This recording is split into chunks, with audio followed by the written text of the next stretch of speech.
Bom, boa tarde. Vamos dar começo. Obrigado, eu sou Daniel Saldarriaga.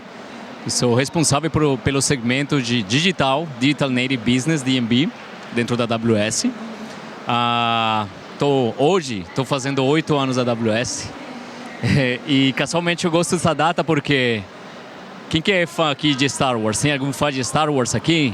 Boa. Alguém sabe que dia é hoje? O dia é de Star Wars. Porque 4 de maio, né? May the 4th, né? Casualmente entrei na Hotmart, né, para ver se tem algum tópico sobre Star Wars. Cara, achei conteúdo das teorias de Star Wars, da arte, ensina como pegar as fontes, os códigos fontes de Star Wars e fazer arte. Não é incrível? Então, estou muito... sinto uma honra de estar aqui com meus parceiros da Hotmart. Eu vou deixar vocês se apresentarem, tá? Mas vamos lá, vamos dar começo. Então, vou começar, Renato, quer começar? Você, o que você faz? E sua história aí dentro da Hotmart, por favor. Não, beleza. Boa tarde, pessoal. É um grande prazer estar aqui com a AWS, da gente podendo falar um pouquinho sobre Hotmart e Creator Economy. Eu tenho 9 anos de Hotmart também, então ajudei a construir a jornada aí da empresa, a evolução. Toda essa trilha, né? A gente sabe o quanto que evolui nesses anos todos, então parabéns pelos 8 anos aí, é um marco muito bacana. E sobre Star Wars também, a Hotmart tem uma ligação muito forte com Star Wars. Inclusive, internamente a gente chama os nossos colaboradores de Troopers, né? Então são os Hot Troopers. E o elevador, né? E o elevador, exatamente. O elevador do escritório de Belo Horizonte. Se você aperta o andar lá, quem te fala qual é o andar que você vai é o Darth Vader. Então tem uma ligação muito forte, sim. Impressionante. Eu sou formado na parte de tecnologia, de ciência da computação, né? Entrei na Hotmart como desenvolvedor e aí fui trabalhando na área de produtos, né? Numa época em que a disciplina produto era uma disciplina muito nova. E estou na empresa nesse período todo trabalhando com desenvolvimento, operação e inovação dos nossos produtos, aumentando o ecossistema. E hoje eu lidero toda a área de produtos da Hotmart, tudo que envolve o nosso ecossistema, desde a parte de setup da conta, da oferta, pagamento, distribuição de conteúdo, tudo isso faz parte da área de produto. Valeu. Boa tarde, pessoal. Eu sou Felipe Silvestre, VP de Tecnologia e Dados na Hotmart. Assim como o Daniel, fazendo 8 anos, né? Eu acredito que isso para a gente é muito significativo porque é a criação de raiz mesmo, né? Com a identidade de algo que a gente acredita, né? Então, eu cheguei na Hotmart em 2015 para atuar num setor, né, de DevOps muito correlacionado com a AWS. E a partir de 2016 em diante, virei minha carreira para a parte de gestão e hoje, né, atuo focado muito em infraestrutura, segurança, plataforma de dados. É um prazer enorme estar podendo falar com vocês aqui e compartilhar um pouquinho da nossa experiência. Valeu, Silvio, Renato.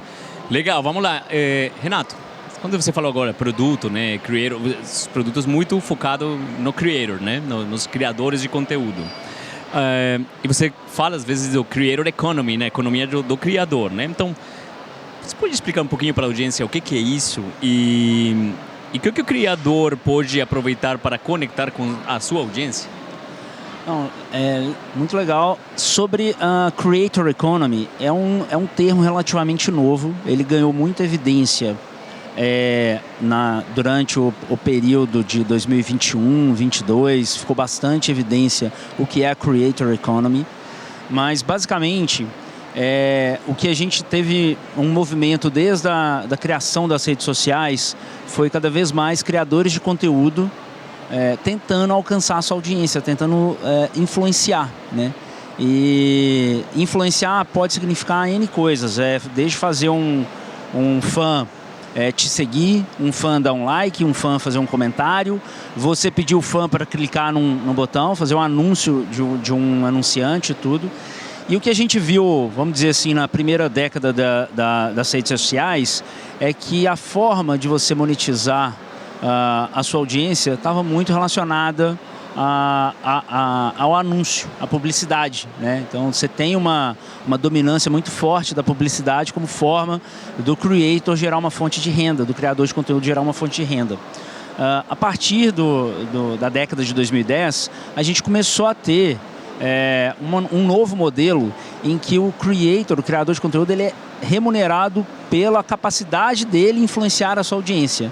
Então não é simplesmente eu ter 1 milhão de seguidores que importa, é qual o percentual desse 1 milhão de seguidores que eu consigo convencer sobre uma ideia, sobre um produto, e fazer com que eles comprem aquele produto, né? E a partir dessa conexão e dessa influência, aí sim eu ser remunerado como um criador de conteúdo.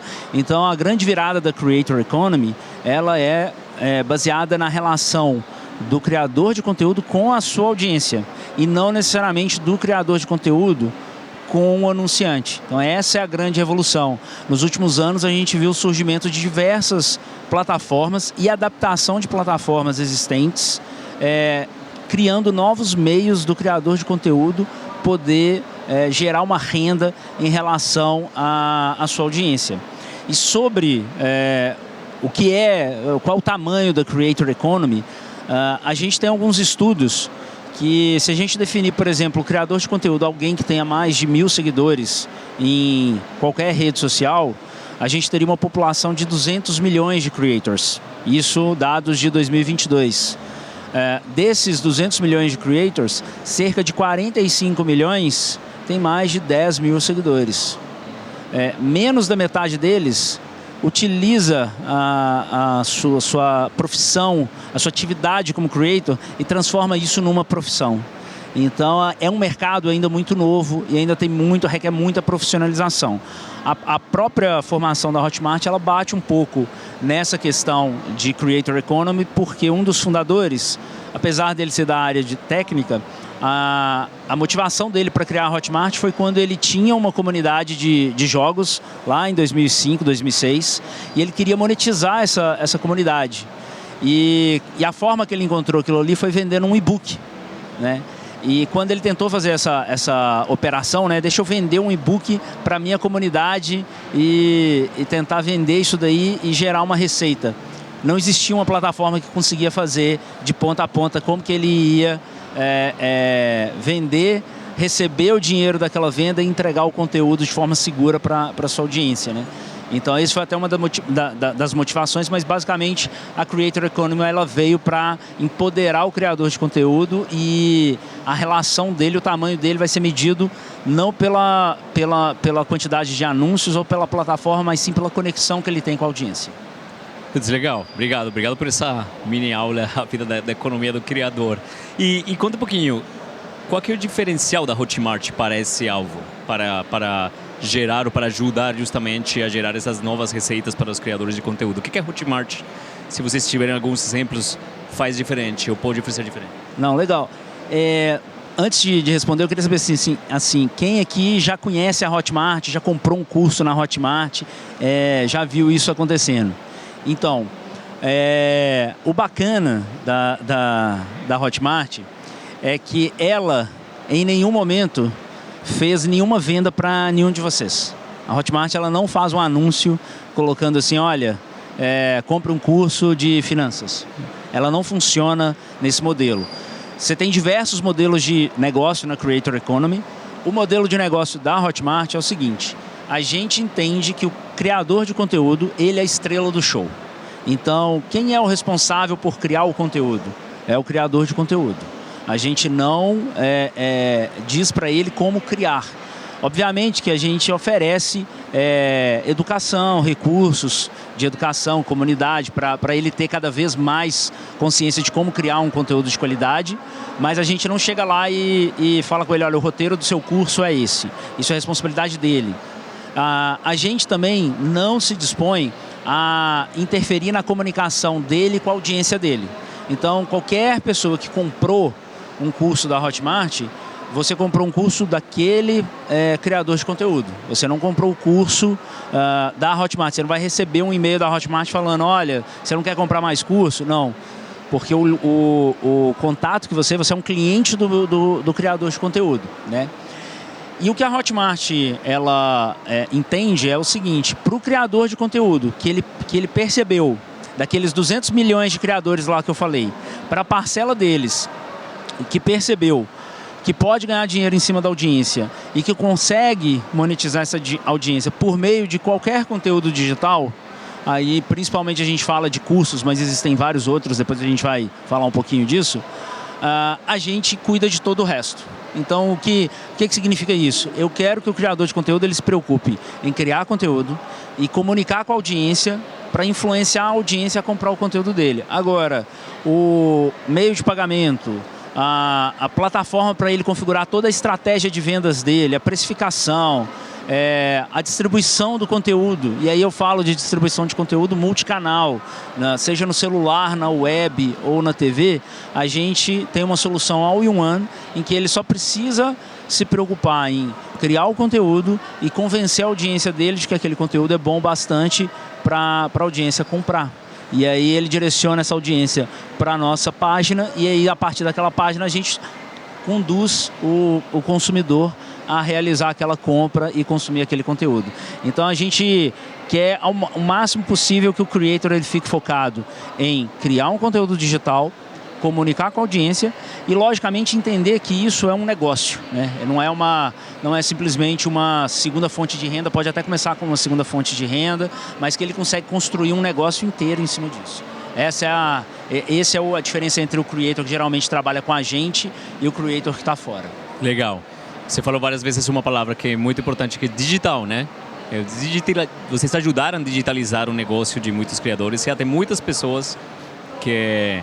Eu sei de muitos casos, exemplos que, sei lá, professora de idade que começou a digitalizar e dar aulas digitais, tipo uma coisa que nunca imaginou, mas por trás tem toda uma tecnologia, né, Silver? Então, como que a Hotmart ajudou justamente esses criadores a se digitalizarem, né? Perfeito. A gente tem como o Renato disse, a gente tem um foco muito grande em permitir que o nosso criador ele fique focado em gerar o conteúdo dele e monetizar. Então, a tecnologia, ela vem para permitir que ele consiga executar todo esse foco e aonde que a gente quer que ele se dedique e a gente, com a tecnologia, a gente faça todo o processo burocrático, vamos dizer assim, de uma forma automática. Então, enquanto ele se preocupa na qualidade do conteúdo dele e na distribuição desse conteúdo para a audiência dele, a gente está se preocupando com todo o fluxo, né, de ferramentas, de features, de produto que ele precisa para conquistar isso. Né? A gente teve uma passagem pela pandemia onde muitos negócios que eles eram físicos, eles precisaram se tornar digitais. Sim. Né? Então, quanto mais a gente utiliza a tecnologia para facilitar a vida desses criadores que não tenha tanta profundidade com essa tecnologia, quanto mais fácil é o uso, quanto melhor a experiência e a usabilidade, maior a potencialidade que esse produtor tem de alcançar não só vendas locais, mas vendas globais. Legal. Tá, então tecnologia é o quê? O que ajuda eles para eles se focarem no negócio, no seu conteúdo, deixa conosco que a gente é a plataforma, né, a tecnologia. Exato. Agora a pergunta é o como. Qual que é o papel aí dentro da área de tecnologia, você como líder de tecnologia, que você vê que tem já, o como que vocês conseguiram? Perfeito, Dani. Mergulhando mais, né, dentro desse mundo tecnológico, a gente, com diversas características diferentes de produtos que a gente tem, seja uma landing page onde que o produtor está disponibilizando o conteúdo dele, seja no nosso meio de pagamento, onde que ele vai fazer a venda dele, seja no canal de distribuição, cada um dessas ferramentas, elas possuem características técnicas diferentes. Por exemplo, na parte de distribuição de conteúdo em si, eu tenho um grande volume de alunos acessando constantemente. Então, eu preciso estar preparado com uma tecnologia que consiga suportar uma alta carga de acesso. Então, a gente se prepara muito dentro desse cenário. E hoje, né, pensando, né, no percurso e nos desafios que a gente teve, a gente conseguiu chegar numa arquitetura que agora a gente escolhe a melhor tecnologia para cada um dos desafios que a gente tem, né? O nosso meio de pagamento, ele em um curto período de tempo, ele recebe muitos clientes de uma vez. Ele tem que ter uma velocidade em expandir a arquitetura e escalabilidade para suportar esse volume, né? Então, para cada uma das necessidades do business, a gente mergulha, entende o que a tecnologia tem de melhor para atender aquela questão específica. E aí a gente tem, né, escalabilidade, a gente tem uma operação global. É um bom aprendizado, né? Não tem uma receita de bolo para tudo, né? Cada desafio, cada frente, cada componente tem sua aprofundamento. Uma coisa interessante que o senhor falou é porque, querendo ou não, pelo fato da gente ser global, isso implica que mesmo você tendo clientes só no Brasil, por exemplo, ou clientes num determinado país, esses clientes estão fazendo vendas globais, né? Então, tudo isso que a gente está falando, você ainda tem um componente de ser 24/7. Então, hoje você tem, ao mesmo tempo que você tem gente acessando no time zone do Brasil, aqui acessando o conteúdo, comprando e consumindo o curso aqui no Brasil, quando daqui a pouco vai ter gente em outro fuso horário fazendo a mesma coisa. Então, é um problema de escala em diversas features e frentes de negócio, né? Player de vídeo, pagamento, página de vendas. Você tem tudo isso em diversas disciplinas de maneira global e com toda essa necessidade que o senhor falou de alcance, escalabilidade, como fazer isso daí de forma simples para o nosso usuário final, né? Não, legal. Você tocou minha próxima pergunta, mas antes de ir lá, que era esse alcance global, tá? Mas antes disso, eu quero perguntar também sobre a tecnologia e sobre esses componentes, Silver.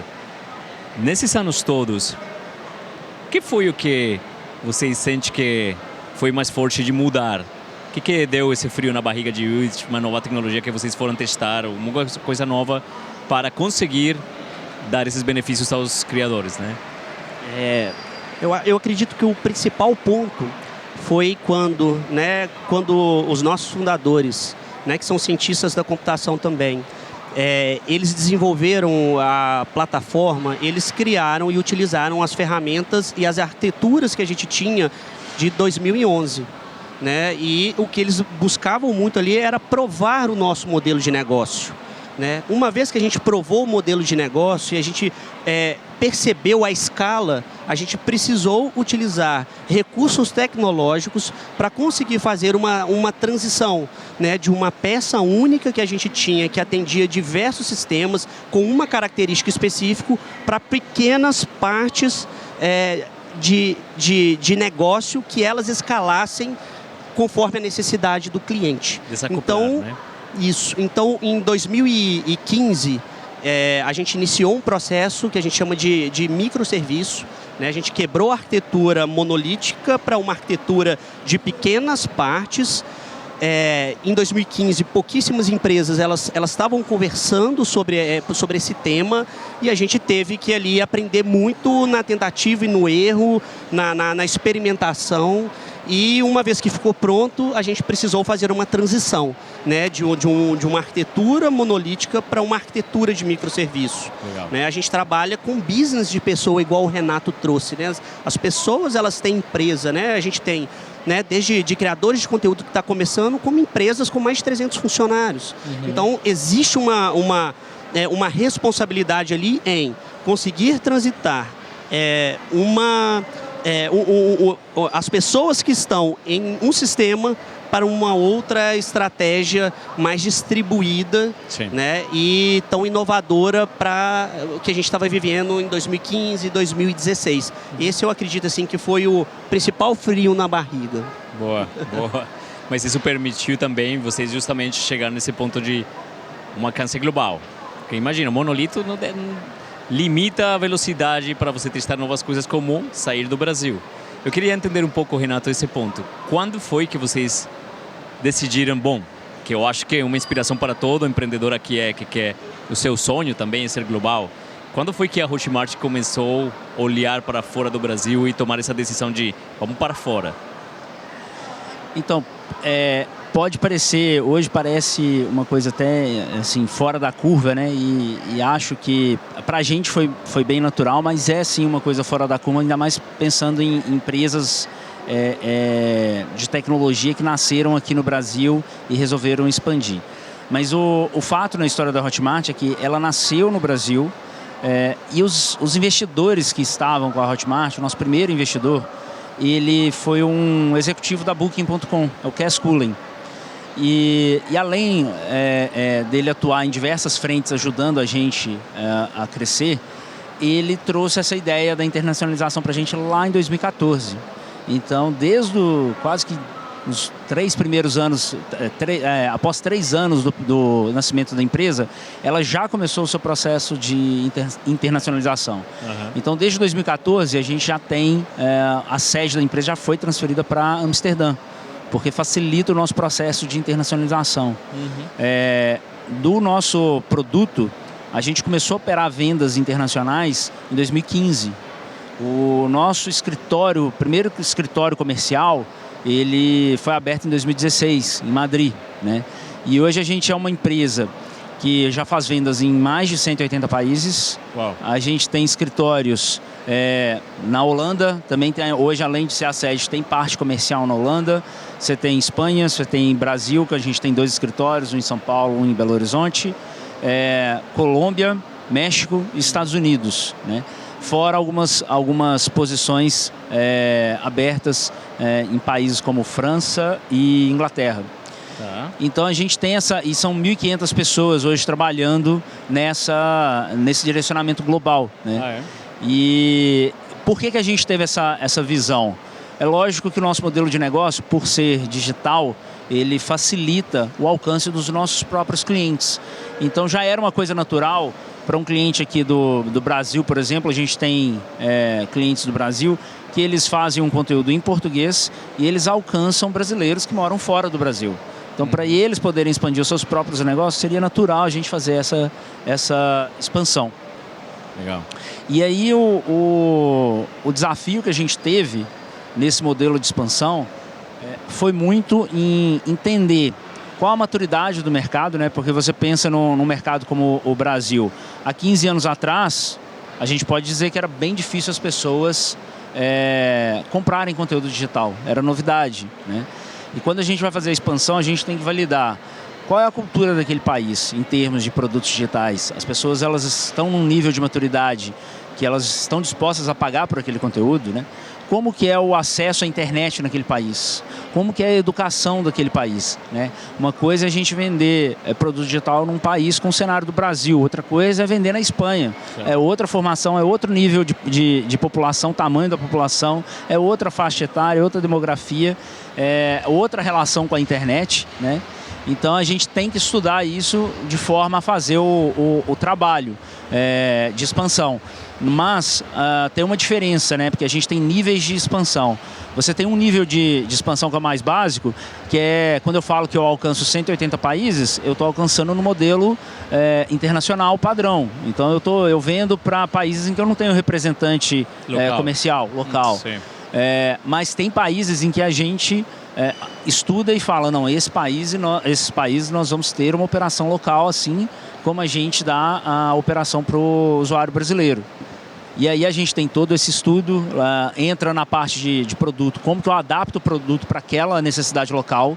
A gente fala muito de pagamento, né? Eu tenho que ir para o México, eu tenho que pegar os pagamentos locais do México, entrar fazer o pagamento, tanto receber o pagamento por parte do comprador, quanto fazer o pagamento para o produtor. Mas você tem nuances em outras partes do sistema. Então, quando a gente fala de entrega de conteúdo, o usuário mexicano, apesar dele às vezes não ter tanta diferença do usuário brasileiro em termos das features que um produto tem que fazer, a forma de visualizar é diferente. A experiência do usuário, a interface do usuário, ou até mesmo a importância que a gente dá para determinadas funcionalidades variam de um de um país para outro, né? Então esse é o desafio. E além disso tem a parte de comunidade que é muito forte, porque a gente tem um papel também de educar as pessoas. Igual o Silver falou, a gente tem clientes de pequenas empresas de poucas pessoas até 300 pessoas. Mas a gente tem uma missão de ajudar também essas pessoas a crescerem o seu negócio, né? E crescer um negócio não significa produzir conteúdo e vender mais, é virar um empreendedor, né?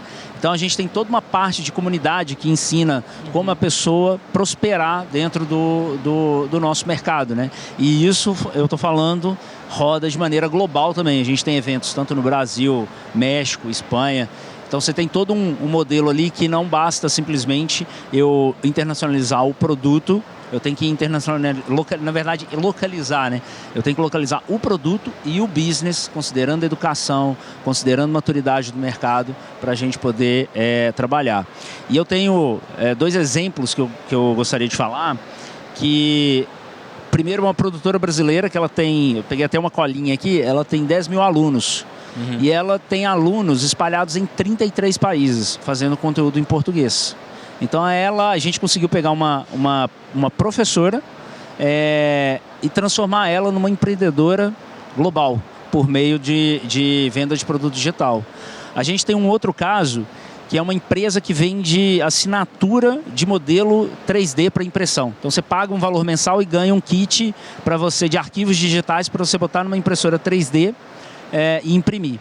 Essa empresa ela tem uma peculiaridade que ela é brasileira, mas ela decidiu focar no público americano.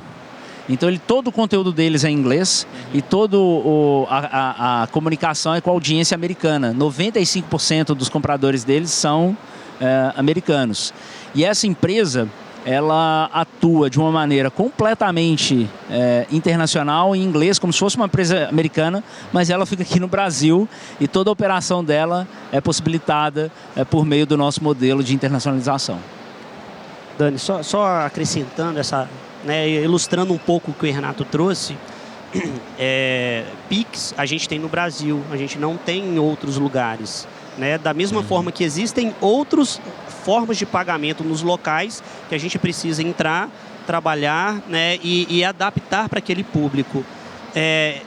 Isso olhando numa perspectiva de business. Na perspectiva técnica, por exemplo, a gente aceitar o caractere japonês. Então a gente teve que também adaptar tecnologicamente para o árabe e aí os diversos tipos diferentes de idioma que tem uma característica diferente.